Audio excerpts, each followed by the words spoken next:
ఉప ముఖ్యమంత్రి భట్టి విక్రమార్క 6 గ్యారెంటీలకు 2025-26 బడ్జెట్లో అత్యధిక ప్రాధాన్యత ఇచ్చారు.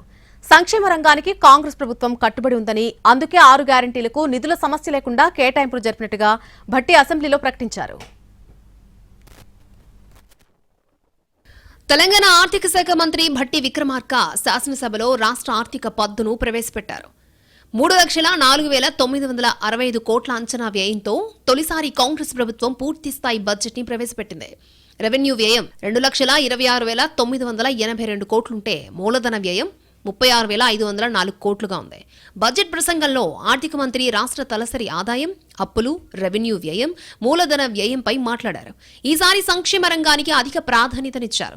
గత ప్రభుత్వ పాలనలో చింద్రమైన ఆర్థిక వ్యవస్థను గాడిలో పెడుతున్నామని, తాత్కాలిక దీర్ఘకాలిక ప్రయోజనాలను దృష్టిలో పెట్టుకుని పనిచేస్తున్నామని తెలిపారు. 6 గ్యారంటీలకు భారీగా నిధులు కేటాయించారు. రైతు భరోసాకు 18,000 కోట్లు కేటాయించారు. ఈ పథకం కింద ఎకరానికి ఏడాదికి ₹1,000 అందుతాయని అన్నారు. ఈ పథకం కింద రైతులకి ఏడాదికి ఎకరానికి ₹12,000 అందుతాయి. ప్రజాధనం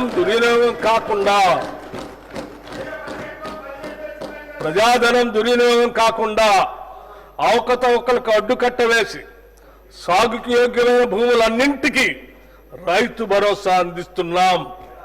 క్షేత్రస్థాయిలో సర్వే చేసి గ్రామ సభల్లో ధృవీకరించి సాగుకు యోగ్యం కాని భూమిని గుర్తించడం ద్వారా ఈ వృధాన్ని అరికట్టాము.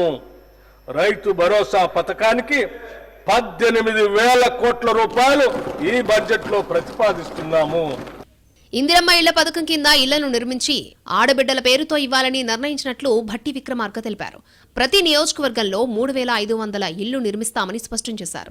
గత ప్రభుత్వం 10 ఏళ్ల పాటు నిరుపేదలకు డబుల్ బెడ్రూమ్లు ఇస్తామని చెప్పినా హామీని అమలు చేయలేకపోయిందని చెప్పారు. ఇందిరమ్మ ఇళ్లకు 12,571 కోట్లు, చేయుత పింఛన్లు 14,861 కోట్లు కేటాయించారు. ఇందిరమ్మ ఇళ్ల పథకాన్ని 2024 మార్చి నెలలో ప్రారంభించి ఇళ్ల పట్టాలను ఆడబిడ్డల పేరుతోనే ఇవ్వాలని నిర్ణయించాం.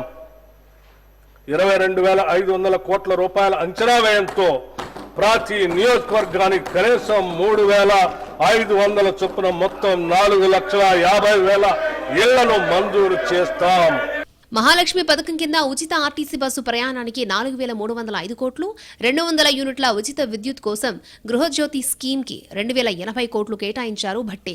రాష్ట్రంలోని నిరుపేదలకు ఆరోగ్య భద్రత కల్పించే ధ్యేయంతో రాజీవ్ ఆరోగ్యశ్రీని చేయుతలో భాగంగా అమలు చేస్తున్నట్లు ప్రకటించారు. ఈ పథకానికి 1,143 కోట్లు కేటాయించారు. ఉచిత వైద్య పరిమితిని 5 నుంచి 10 లక్షలకు పెంచినట్లు వెల్లడించారు.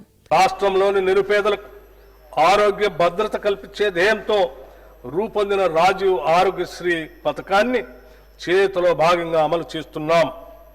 ఈ పథకం కింద ఉచిత వైద్య పరిమితిని ₹5 లక్షల నుండి ₹10 లక్షల వరకు పెంచడం వల్ల దారిద్ర్య రేఖకు దిగువనున్న 90.10 లక్షల కుటుంబాలకి లబ్ధి చేకూరింది.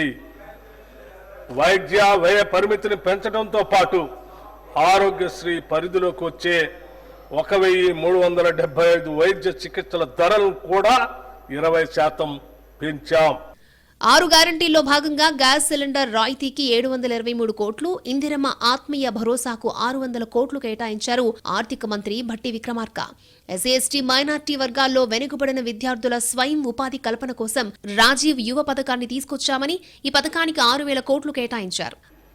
ఎస్సీ ఎస్టీ బీసీ మైనారిటీ మరియు ఆర్థికంగా వెనుకబడిన వర్గాల యువత స్వయం ఉపాధి కల్పన కొరకు రాజీవ్ యువ వికాసం అనే పథకాన్ని ప్రారంభించాం. ఈ పథకం యువతకు ఉపాధి కల్పనలో ఒక గేమ్ చేంజర్ గా నిలుస్తుంది. కేవలం ఉపాధి కల్పించడమే లక్ష్యంగా కాకుండా యువతని ఔత్సాహిక పారిశ్రామికవేత్తలుగా తీర్చిదిద్ది వారు మరింత మందికి ఉపాధి సృష్టించేట్లు ప్రోత్సహించడం మా ధ్యేయం. ఈ పథకం ద్వారా యువతకు కనీ విని ఎరగని రీతిలో ₹6,000 కోట్ల కేటాయింపుతో ఈ పథకాన్ని ప్రారంభించాం. రైతుల నుంచి కొనుగోలు చేసే సన్నధాన్యానికి ప్రతి క్వింటాలకు 500 బోనస్ చెల్లిస్తున్నామని భట్టి విక్రమార్క తెలిపారు. ఇందుకోసం సన్నాలకు బోనస్ ఇచ్చేందుకు 1,800 కోట్లను కేటాయించారు.